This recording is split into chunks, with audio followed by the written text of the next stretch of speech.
નમસ્કાર, સ્વાગત છે.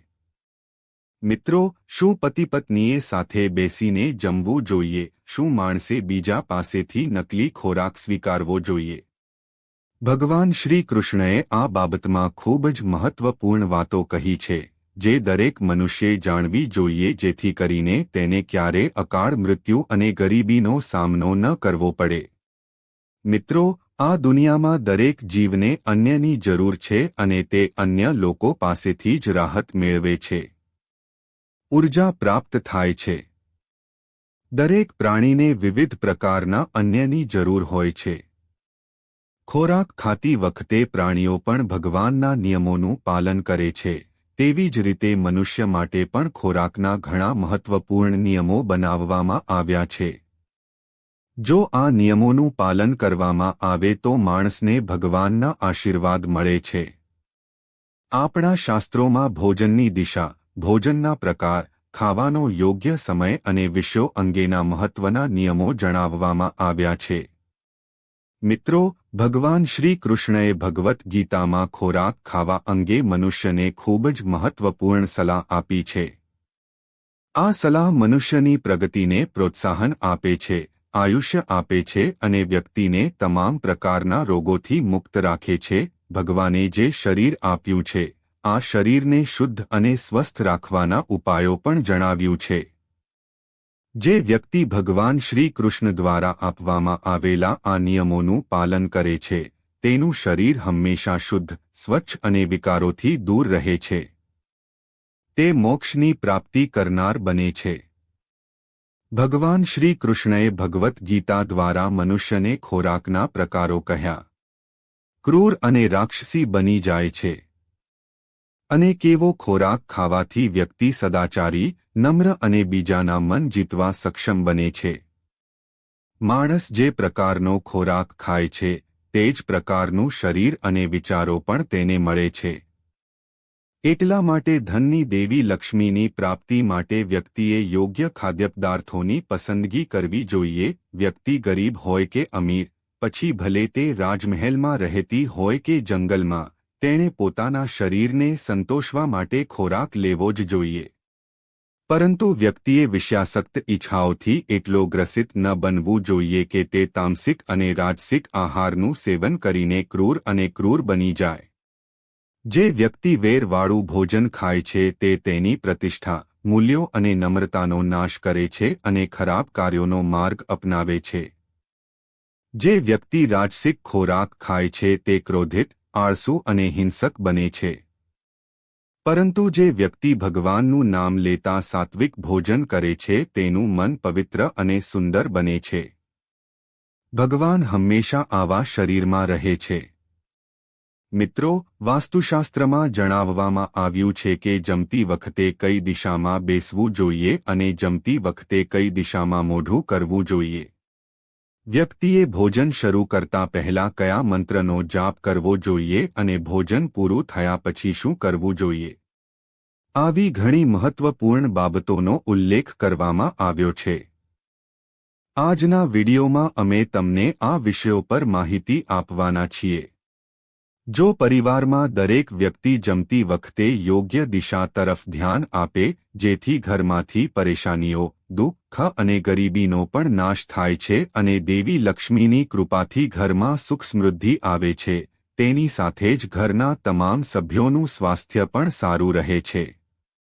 એટલા માટે આપણે વાસ્તુશાસ્ત્રમાં જણાવેલી આ મહત્વપૂર્ણ બાબતો પર ધ્યાન આપવું જોઈએ.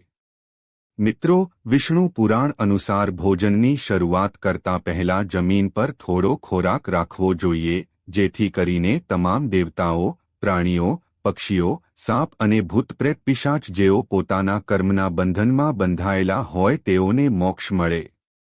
જો તમે જમતા હોવ ત્યારે જો કોઈ મહેમાન આવે તો તેનું સ્વાગત કરો અને તેને દીપક આપીને અભિવાદન કરો અને પછી આદરપૂર્વક ભોજન ગ્રહણ કર્યા પછી તેને વિદાય કરો, કારણ કે મહેમાન તેના પાપોને આપીને અને તેનું ભલું લઈને નિરાશ થઈને ઘરેથી પાછો ફરે છે.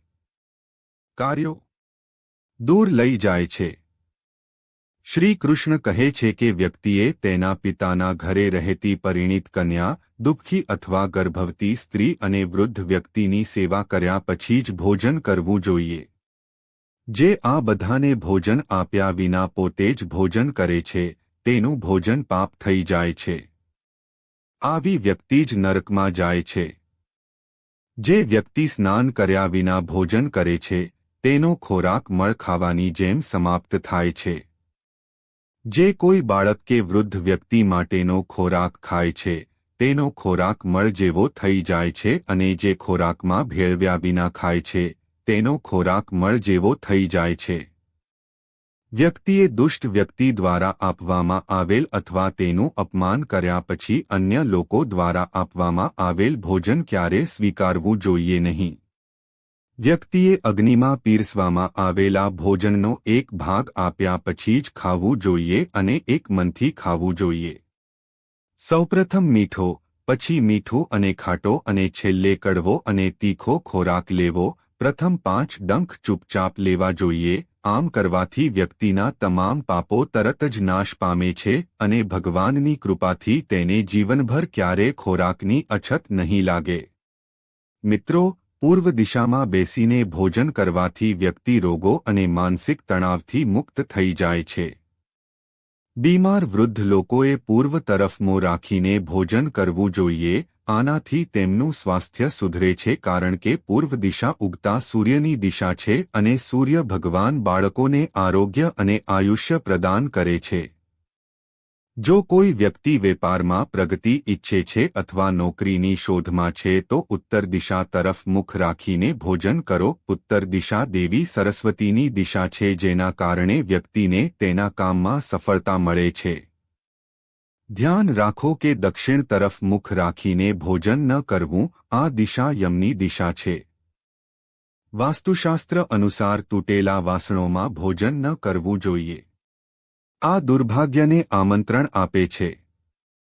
ભોજન હંમેશા સ્વચ્છ થાળીમાં ખાવું જોઈએ. ગંદી થાળીમાં ખાવાથી જીવનમાં દુર્ભાગ્ય આવે છે. પુત્રો અનુસાર જો કોઈ વ્યક્તિ એકાદશીના દિવસે તામસિક માંસનું સેવન કરે છે તો લક્ષ્મી તેનો ત્યાગ કરે છે. શાસ્ત્રોમાં ભોજનનો બગાડ કરવો એ ખરાબ માનવામાં આવે છે. તેથી થાળીમાં જેટલું જ જરૂરી હોય તેટલું જ લેવું. જો કોઈ તમારી સાથે ભોજન કરી રહ્યું હોય તો તમારે ભોજન પૂરું ન થાય ત્યાં સુધી ઉઠવું જોઈએ નહીં. જેના કારણે પિતૃઓ ગુસ્સે થાય છે. જમ્યા પછી થાળીમાં હાથ ધોવા અયોગ્ય માનવામાં આવે છે. થાળીમાં હાથ ધોવાથી બીજાનું અપમાન થાય છે. જે લોકો જમ્યા પછી થાળીમાં હાથ ધોઈ લે છે તે લોકો નિમ્ન જન્મમાં જન્મે છે. ધ્યાનમાં રાખવાની સૌથી અગત્યની બાબત એ છે કે વ્યક્તિએ પથારી પર બેસીને ખોરાક ન લેવો જોઈએ. આમ કરવાથી વ્યક્તિ અનેક પ્રકારની બીમારીઓનો ભોગ બની શકે છે. જમીન પર બેસીને જ ખોરાક લેવો જોઈએ. જમતી વખતે દિશાઓનું ધ્યાન રાખવું ખૂબ જ જરૂરી છે. જો ભોજન કરતી વખતે ખોટી દિશામાં બેસીને અથવા ખોટી દિશામાં મોઢું રાખીને ભોજન કરવામાં આવે તો વ્યક્તિને વિપરીત પરિણામો મળે છે.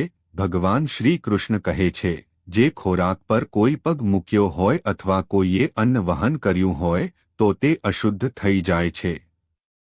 આવો ખોરાક પશુઓને ખવડાવવો જોઈએ. અન્ય લોકો દ્વારા લાવવામાં આવેલ ખોરાક ખાવાથી વ્યક્તિનું આયુષ્ય ઘટે છે અને તેના શરીરમાં વિવિધ પ્રકારના રોગો ઉત્પન્ન થાય છે. ગરુડ પુરાણ અનુસાર જો ભોજનમાં વાળ નીકળે તો આવા ખોરાકનો ત્યાગ કરવામાં આવે છે. જો ભોજનમાં વાળ નીકળે તો તેને ક્યારે પણ ભગવાનને પ્રસાદ તરીકે ચડાવવો ન જોઈએ કે પોતે પણ ન ખાવો જોઈએ. આવો ખોરાક ન હોવો જોઈએ. પાટોને આપેલ છે. શ્રી કૃષ્ણ કહે છે, માણસે બીજા માટે પીરસેલું ભોજન પણ ન ખાવું જોઈએ. જે વ્યક્તિ બીજા પાસેથી ખોરાક હીનવીને ખાય છે અથવા બીજાને આપ્યા વિના પોતે જ ખાય છે, તેનાથી દેવી અન્નપૂર્ણા ક્રોધિત થાય છે. ભોજન બધામાં વહેંચવું જોઈએ અને બીજાનો હિસ્સો ખાવાથી વ્યક્તિના સારા કાર્યોનો નાશ થાય છે. પવિત્ર સિંહાસન પર બેસીને જમીન પર પગ રાખીને સૂર્યને પૂર્વ તરફ મુખ રાખીને ભોજન કરવું શ્રેષ્ઠ માનવામાં આવે છે. પૂર્વ તરફ મુખ રાખીને ભોજન કરવાથી કીર્તિ મળે છે અને ઉત્તર તરફ મુખ કરીને ભોજન કરવાથી સત્યની પ્રાપ્તિ થાય છે. બંને હાથ, પગ અને ચહેરો પાણીથી ધોયા પછી જ ખોરાક લેવો જોઈએ. અન્નના પાનને જમીન પર રાખીને ભોજન કરવું શ્રેષ્ઠ માનવામાં આવે છે. શાસ્ત્રોમાં આ પ્રકારના ભોજનને ઉપવાસ કહેવામાં આવ્યું છે. વ્યક્તિએ ક્રોધ કર્યા વગર ભોજન લેવું જોઈએ. ક્રોધની અવસ્થામાં ખોરાક ખાવાથી ભોજનનું અપમાન થાય છે અને અનેક રોગો થાય છે. મન બીજે ક્યાંય હોય તો પણ ભોજન ન કરવું જોઈએ અને ક્રોધિત મનથી ભોજન કરવું અશુભ છે. જે વ્યક્તિ ચંપલ પહેરીને ખોરાક ખાય છે, આ પ્રકારના ખોરાકને રાક્ષસી ખોરાક કહેવામાં આવે છે. બરાબર અડધી રાત હોય ત્યારે પણ ભોજન કરવું અશુભ માનવામાં આવે છે. પેટ ખરાબ હોય તો પણ ખોરાક ન લેવો જોઈએ. ભીના કપડાં પહેરીને પણ ભોજન કરવું અશુભ છે. અન્યને પીરસવામાં આવેલ ભોજન ક્યારે સૂતી વખતે ઊભા રહીને જમીન પર અથવા હાથમાં ચોળાયેલો પત્ર રાખીને ન ખાવું જોઈએ. હાથ પર રાખીને ખોરાક ખાવાથી ગરીબી આવે છે. જમતી વખતે વેદનો પાઠ ન કરવો જોઈએ. શાસ્ત્રો અનુસાર સ્ત્રીએ પતિનું ભોજન કર્યા પછી જ ભોજન કરવું જોઈએ. જો પતિ ઘરથી દૂર હોય તો પતિએ ધ્યાન કરી ભોજન લેવું જોઈએ. આનાથી પતિનું આયુષ્ય વધે છે અને પત્ની હંમેશા પરિણીત રહો. શાસ્ત્રોમાં પતિ પહેલા ભોજન કરવું શુભ માનવામાં આવતું નથી. તેનાથી પતિનું આયુષ્ય ઘટે છે. તેની સાથે જ વિષ્ણુ પુરાણ અનુસાર પતિ પત્નીએ સાથે બેસીને ભોજન ન કરવું જોઈએ. આમ કરવાથી બંને વચ્ચે પરેશાનીઓ અને વિવાદ થાય છે.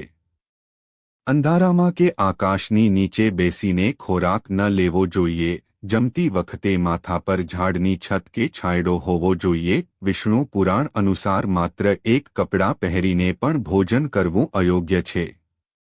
નગ્ન અવસ્થામાં ભોજન કરવું અશુભ છે. આનાથી જીવનમાં દુર્ભાગ્ય આવે છે. વાહન ચલાવતી વખતે ખોરાક લેવો અયોગ્ય છે. પથારી પર બેસીને ખાવાથી વ્યક્તિનું આયુષ્ય ઘટે છે.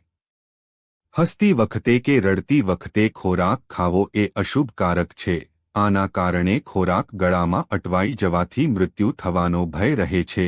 તો મિત્રો, આ રીતે શાસ્ત્રોમાં ભોજનને લગતા મહત્વપૂર્ણ નિયમો જણાવવામાં આવ્યા છે.